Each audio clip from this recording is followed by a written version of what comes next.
have been told about the end of the world by different prophecies. But will this happen? Yes. The world will end by 2035 as we are prophesied.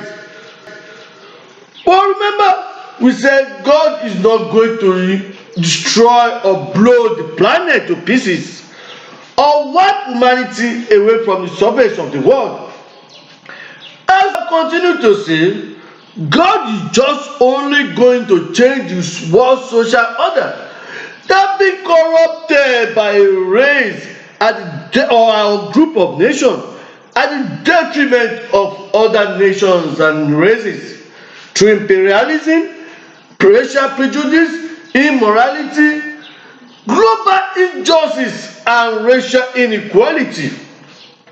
This warrants the reason why God has to execute this social change, which will come in a reform of Armageddon war, known as the war between good and evil in the book of Revelation, the Holy Bible, but which we have termed Armageddon theory, the book of life, aka Judgement of Berlin Conference. We said God will be using the attributes of each race or continent to evaluate how judgment will look at by the end of 2033 by evaluating the past, present, and the next decade of our generation, which will include the coming Third World War, to ascertain how the new global social order will align from 2035. We remember what God said in the book of Matthew 25, verse 31 to 32. He says, and I quote, "When the Son of Man comes with his glory and all the holy angels with him, then he will sit on the throne of his glory and gather all the nations together, and he will separate them one from another, as a shepherd separates his sheep from his goat." With that, you will be able to understand how this judgment of God is going to take place. It is by nation to nation, or race from race, or to put it simply, one continent to another.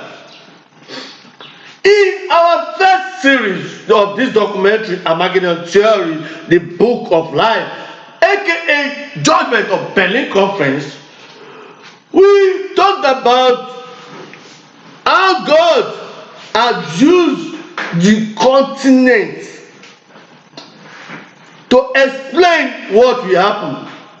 We said God used the attributes of the 7 churches in chapter 2 and 3 of the Revelation of the Holy Bible to represent the characteristics of this that have been displayed by these 7 continents we are presently inhabiting all over the world. In our first episode, we talked about the church of Ephesus, which we said God used as a simile to represent the continent of Asia. In our second episode, we talked about the church of Smyrna, which we said God used as a simile to represent the continent of Australia and New Zealand. In the third episode, we talked about the church of Pergamos, which we said God used to represent or simile for the continent of Europe. While in the last episode, we talked about the church of Thyatira, which we said God used as a simile to represent the continent of North America, which USA is among. Today we'll be talking about the church of Sardis, which God has used as a simile to represent the continent of South America, or Latin America as they are known now. First, Sardis is an ancient city well known as the capital of the Lindia Empire in this current Turkey or Turkey as they are now called in Asia. Probably we can say that it is first similarly between the Red Indian Empire of the South America, the Latin, with almost similar name, listed to Lindia Empire of the Sardis and the Red Indian Empire of South America. But it is presently located in Turkey, as we said, or Turkey, that is Sardis. This Sardis is known as the first to first print gold and silver coins all over the world. They are the first to mint it. But let's look at what God said to this church of Sardis. This church, God started talking to the church in the book of Revelation of the Holy Bible, chapter 3, verse 1 to verse 6. In chapter 3, verse 1, God says to the church of Sardis that you have a name that lived and dead. A name that lived and dead. What God meant by you lived and dead is that the continent, even though the atrocity done to them by this throne of Satan, the Hellenistic kingdom, or Europeans as they are now called, was not as severe as much as other continents or races, and they quickly got independent, decolonized from this atrocity, and they were even less imperialized by this colonial power. This should make them revive quickly and make them return back to their own cultural way, which is what's supposed to be. That means they are supposed to be living by now. But they themselves, the South America, Latin America, rather self-submitted to the continuous imperialization by these hegemonious Europeans. They themselves making themselves dead instead of to freedom, instead of being alive. Secondly, as the name goes, America, this is meant to be a land of liberty, land of freedom and development. But the South America just having the name America of liberty, but truly are not in liberty. They are not free, and they are not even developing or progressing from this hegemonious power of the Europeans. Meaning what? They are dead. Let me give you an example.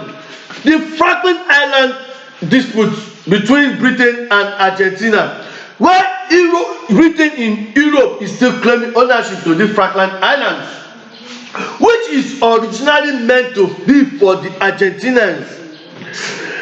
And the world is just looking around, and even Argentina themselves cannot forcefully or unable to take it from the European Britain.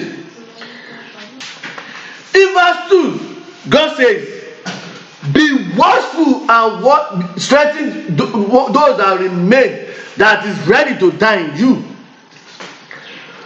All God is telling this Latin America or South America is to pick up themselves, strengthen yourself. Don't give up. Remember, all your forefathers did it, like President Castro, that stood and confronted the European economy, even in the United Nations General Assembly, by telling them the truth to their face. Yes, Fidel Castro did it in April 2000. He said, the wealthy world tend to forget that the source of underdevelopment and poverty were slavery, colonization, and the brutal exploitation and blunder which our continent we are subjected to.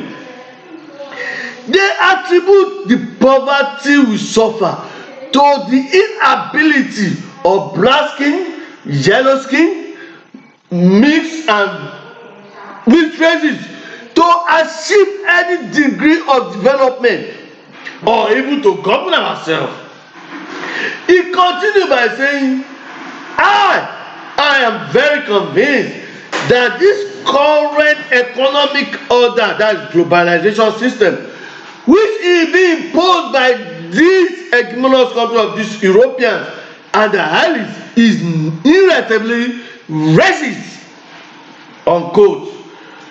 President Cadre Group of 77 Presidential Summit, April year 2000. That is him fighting. In continuation of that verse, God said, "For he has not found your word being fulfilled before him." Remember, you are a buffalo soldier, stolen from Africa, taken to America, taken from the arrival, striving for your survival. If you know your history, then you know where you are coming from. Then you will not bother to ask me, who the hell am I? Quote from son of Bob Marley, the Buffalo Soldiers. For God gave this Latin continent the opportunity to fight and overcome this hegemonious power of this Hellenistic kingdom. Better and faster than the rest. He was expecting you to continue this global freedom of global liberty, but you lacked, meaning you have not found your word being fulfilled. You were used by these Europeans to explore the colonization in order to understand how to push it to the world, and you were forced to find your way out of this system, that is colonialism. But you never use that to influence the development and freedom of other your brethren in the other continents. But rather you always submit to the hegemonic power or decision of this European power, even in the United Nations General Assembly.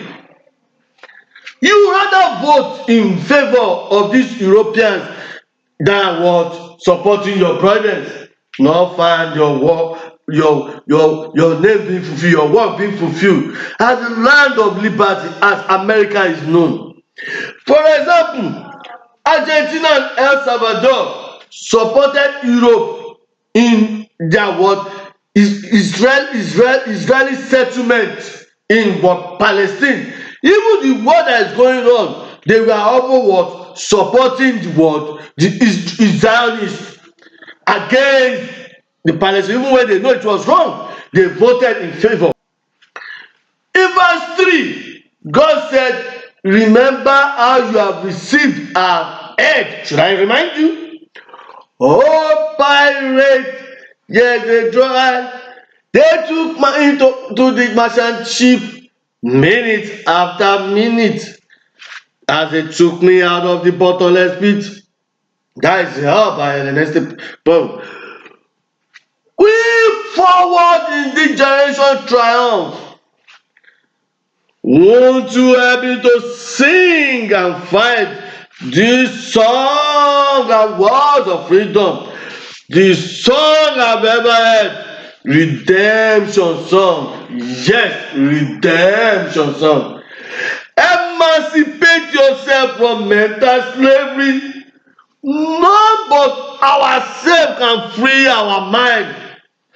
Have no fear for this atomic energy, for none of them can stop the time. How long shall they kill our prophet while we stand and watch and look? So some say it's just part of it. You have to fulfill the book that is the book of life. Won't you help us to sing and fight this song and words of freedom? Redemption song. A quote from the song of Bob Marley, the Redemption Song. That was how you heard it. I remember how you received it. How you received this independence from struggle and fight of people like Simeon Bolivia, Martins, General Joseph de Martins, Joseph Tigas, Higgins, the Mirandas, and so on, that struggled and fought and died for your liberation. But you seem to rub all the efforts away. Too bad. Remember, when you are falling, you have not been found fulfilled. The economic and political intervention has major influence on Latin American culture as well. For once, the trade agreement with the European nation has made Latin American nation just producing natural resources rather than have a developed industry to turn them into finished goods, making them what? Slave under the European power. God continued and said, hold fast and repent, for therefore if you will not wash, I will come upon you as a thief, and you will not know what hour I will come upon you. God is asking you to strengthen your power, to strengthen your bond with your African, Asia, even Australian Aborigines and your Northern Americans to fight against this hegemonious power of this European charter that is driving humanity into extinction, that is immoralizing all planet to go godlessness. The imperial power that refuse to allow woman equality just because they want to reap where they did not sow. That is who? The Hellenistic kingdom, the seat of Satan in Europe and their allies.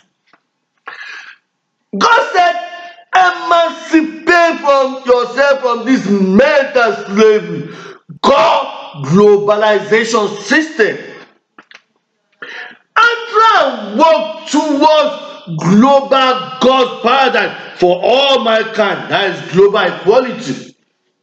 In verse 4, God says, you have a few, even inside it, who have not defiled their garments.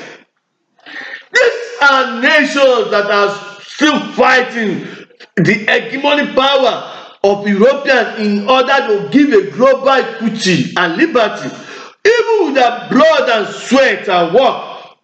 Nations like Cuba and Venezuela, who the Western world are pulverizing in order to break them down with the support of United Nations policies and principles and sanctions, even which you yourself, the president, have not been fighting to defend against or to support them, but rather you are supporting the Western doctrine, voting in favor.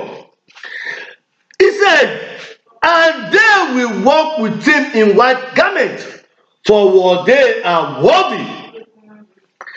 By the time this white supremacy power is broken and the Western world has been degraded, this nation among you will be elevated, will make conqueror, and they will make war victorious.